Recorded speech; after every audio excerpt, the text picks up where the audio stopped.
m'appelle Patrice Venot, je suis âgé de 53 ans et je dirige une société qui s'appelle Sidamo et qui est positionnée donc à Blois, la chaussée Saint-Victor. Mon métier consiste effectivement à être présent sur tout le territoire national au niveau donc, du secteur du bâtiment, travaux publics et du secteur effectivement de l'industrie. Donc j'ai deux types de produits, des produits qui sont des produits dits consommables, dans l'outil coupant, disque diamant, disque abrasif. Et sur l'autre partie, je fais ce que j'appelle de l'équipement d'atelier, petit équipement d'atelier, perceuse sur colonne, du sciage. Enfin, c'est toutes des machines pour le travail des métaux et des matériaux. Je ne travaille pas en B2C, je travaille en B2B, c'est-à-dire qu'aujourd'hui, je m'adresse à environ 4000 distributeurs sur le territoire national.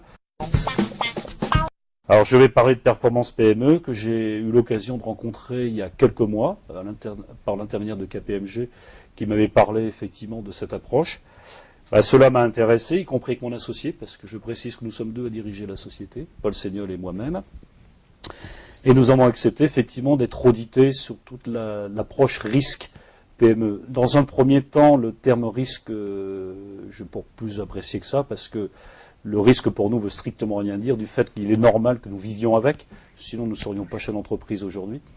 Toutefois, lorsque j'ai rencontré Guy Volok, qui m'a expliqué un petit peu plus qu'on entendait par risque, j'ai découvert effectivement que c'était une approche relativement intéressante de l'ensemble des risques d'entreprise, c'est-à-dire c'était surtout de découvrir des risques que l'on ne connaissait pas à travers tout un questionnaire. Donc ça nous a permis effectivement à un moment donné une remise en question au niveau de la société, c'était assez important.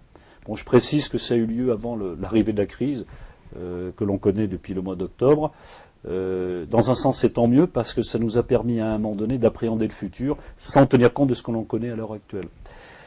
J'ai demandé à deux de mes cadres, c'est-à-dire le directeur des achats et le directeur marketing, de s'impliquer aussi dans le processus, c'est-à-dire qu'ils ont eu la même journée technique avec deux consultants. Nous n'étions pas présents, nous, à cette journée-là, volontairement.